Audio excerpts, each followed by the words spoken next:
Good afternoon. Better than that. Good afternoon. Thank you. My name is Bob Pratt. I'm the Director of Education for the Great Lakes Surf Rescue Project. We're a nonprofit organization that travels all over the Great Lakes region, putting on a wide variety of presentations to a wide variety of audiences. We're here today because we were invited by the Indiana DNR.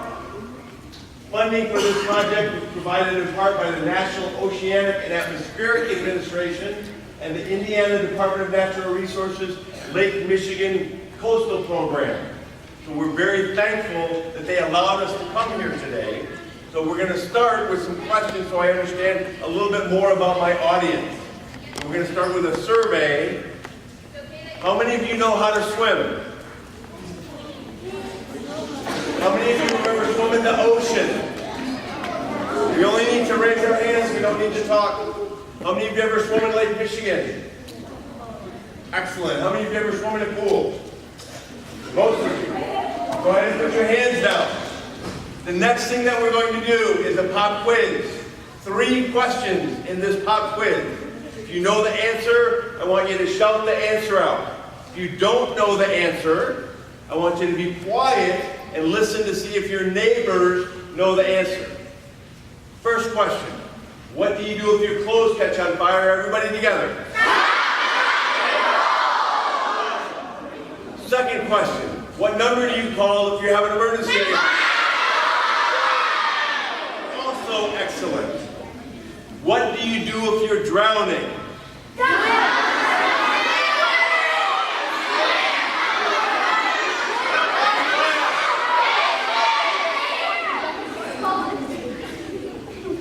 If you don't know, I want you to be quiet. If you have an idea, raise your hand. Yes.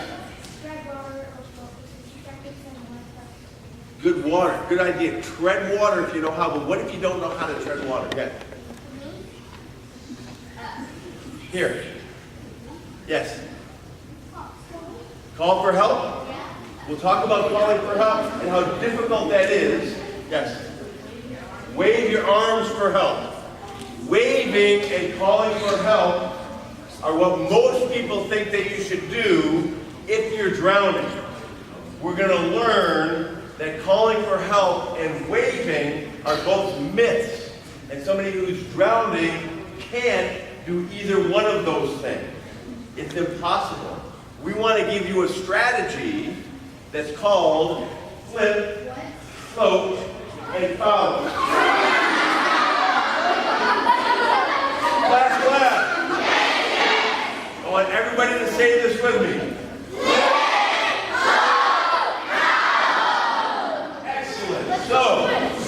So let me explain this.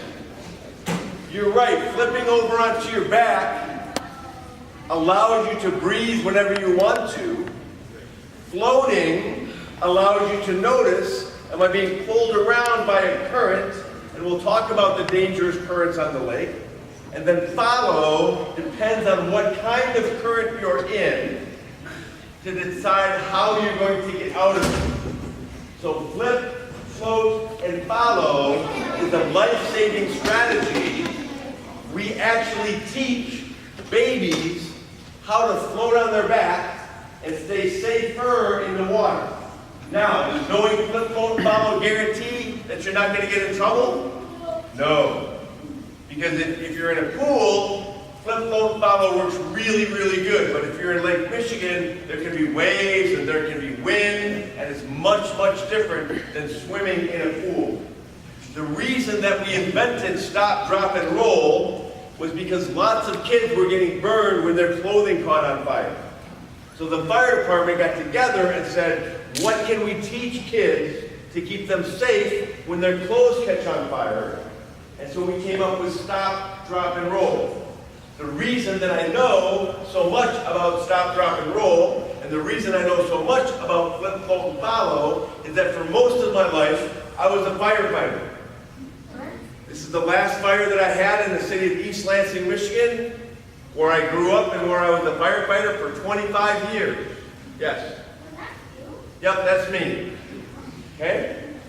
So, retiring, I realized that more people were hurt in the water than were hurt by fire. So I wanted to teach people about being safe in the water the same way we teach you about being safe around the fire.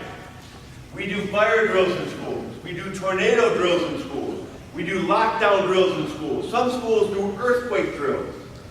Drowning will hurt more people than fire, lightning, tornadoes, school shooters, and earthquakes combined. Drowning is a big problem. So we want to give you tools that you need to have in order to keep safe around the water. As a firefighter paramedic, I boiled down everything that I learned into 2 rules. And I share these rules with preschool kids. I share them with police officers and firefighters when I'm teaching them at the fire academy. And I'm going to share them with you. The 2 rules are: rule number 1, don't panic. Rule number 2, know how to survive. You all know how to survive if your clothes catch on fire. We're going to stop, drop, and roll. But I want to talk about panic for a minute. Class. Panic never helps anybody, ever. No firefighters ever come out of a burning building and going, woo, thank goodness everybody panicked or it would have gone bad. Panic is always a bad thing. Let me give you an example you might be able to relate to. You walk back into your class, and you come into class Monday morning, and you sit down and your teacher says, all right, put your backpacks on the floor, pull out a pencil, we're having a pop quiz. Did you say a pop quiz? We're having a pop quiz. We're having a pop quiz. Did you hear that? We're having a pop quiz. Oh my God, I didn't bring a pencil. I need a pencil. We're having a pop quiz.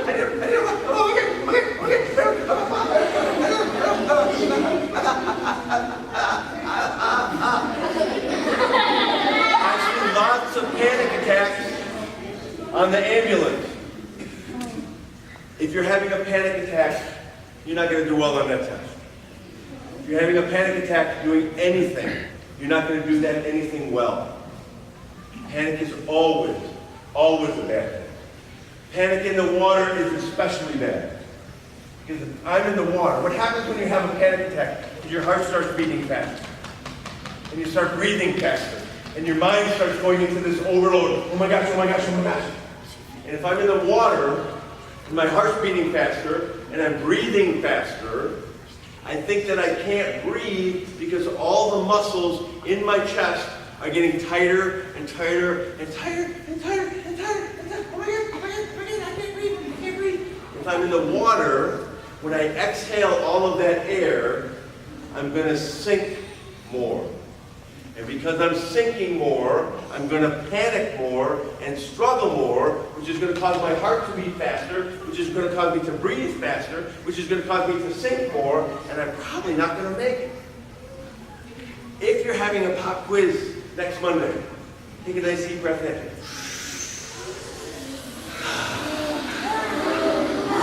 If you're having a pop quiz, that will allow you to relax more. If you're struggling in the water and you take a nice deep breath in and you fill your lungs up with air, that's going to help you to float better. And if you remember one word from today's presentation, the most important word we're going to talk about today is float. Float is the most important part of flip, float, and follow.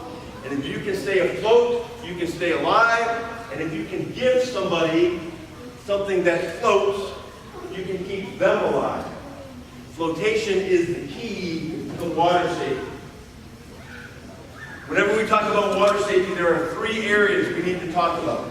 Safer kids, safer water, and a safer response. And really it's safer people, not just kids. Safer people means learning how to swim. Knowing how to swim makes you safer, but it doesn't guarantee that you're not going to have problems. You still need to know about the dangers, and you still need to wear a life jacket when it's appropriate. This is my life jacket.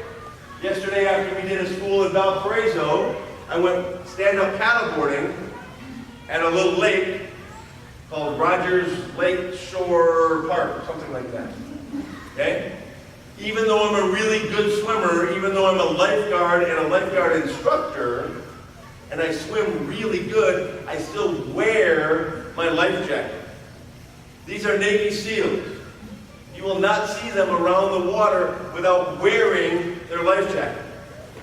This is my friend Mario Vitone. He's a rescue swimmer for the United States Coast Guard. He jumps out of helicopters to save people. He always wears his life jacket. That makes him much, much safer when he goes to the beach. So safer people means learning how to swim, knowing the difference between swimming in a pool and swimming in the lake, and wearing a life jacket.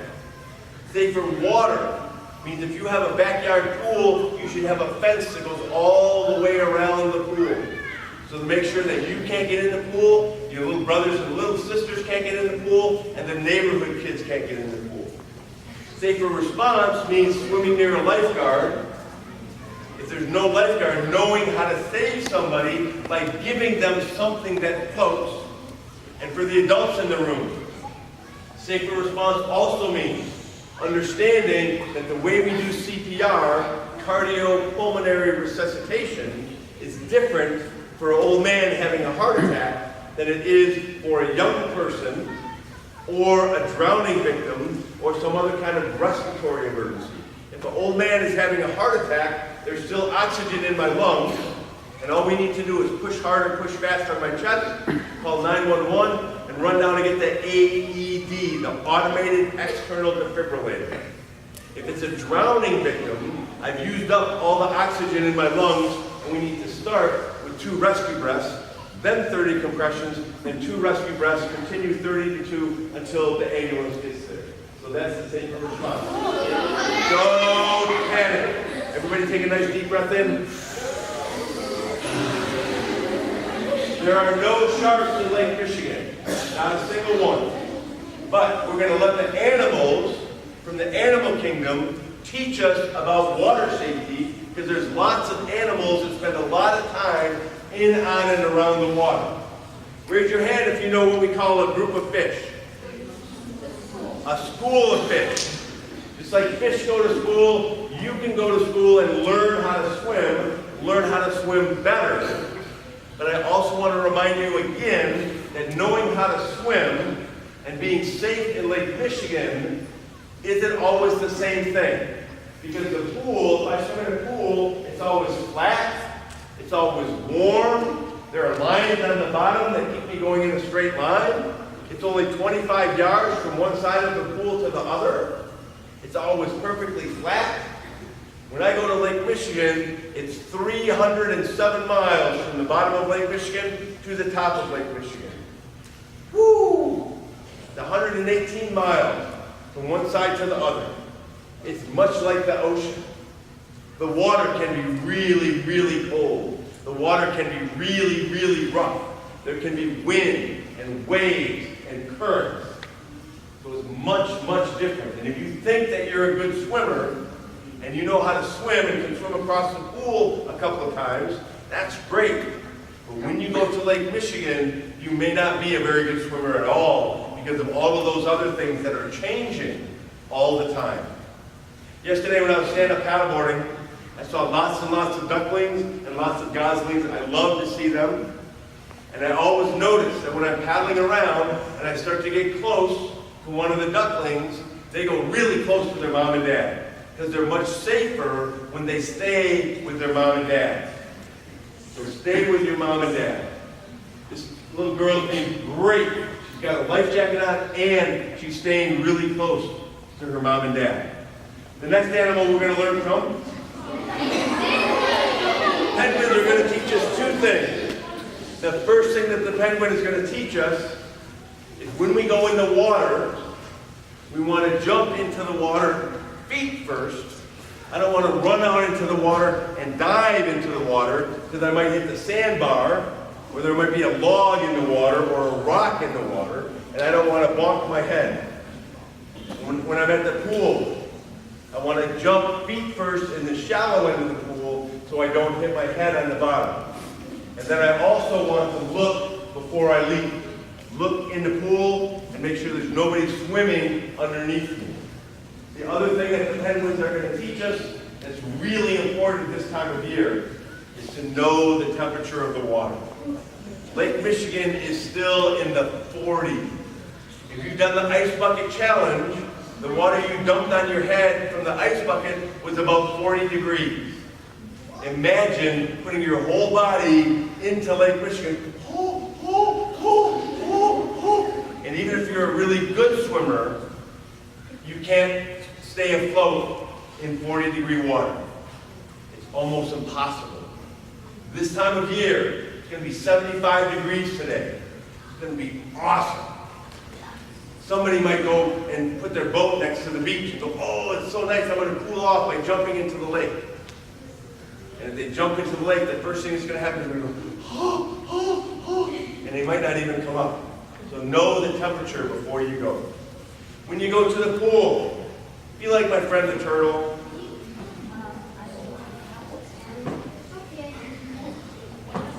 Walk around the pool. It's always sad when somebody comes to my pool and they come running out of the locker room, and before I can say, don't run, they slip and they fall and they get hurt. So walk around the pool. I love the bald eagles. I love watching bald eagles fly over the lake. The thing I like the most about the bald eagles is they fly around the lake, they don't even flap their wings. They know the wind really, really good, and they just soar on all the wind currents. So be like the eagle and know the wind. That is a ball. It is super important that when you go to the beach, you're like the eagle and you know which way the wind is blowing. Because if I take a beach ball to the lake and the wind is blowing offshore, what that means is you're all on the beach and I'm at the edge of the water and the wind is blowing from the beach out into the lake. It's blowing offshore. If I throw the ball up in the air, where's it going to go? Offshore. And if I go chasing after it, I'm going into deeper and deeper and deeper water that's more and more and more dangerous. Don't take a beach ball to the beach on a day where there's offshore wind. Don't take a raft. Don't take a float. And please, don't take your inflatable alligator.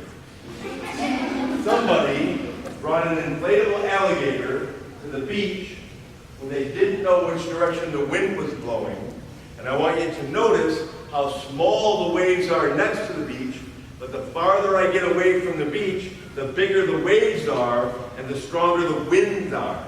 Because if you go to the lake here in northern Indiana, there's a great big dune, great big trees that block the wind until you get offshore a ways, and this is what happens to the alligator when the wind is blowing offshore.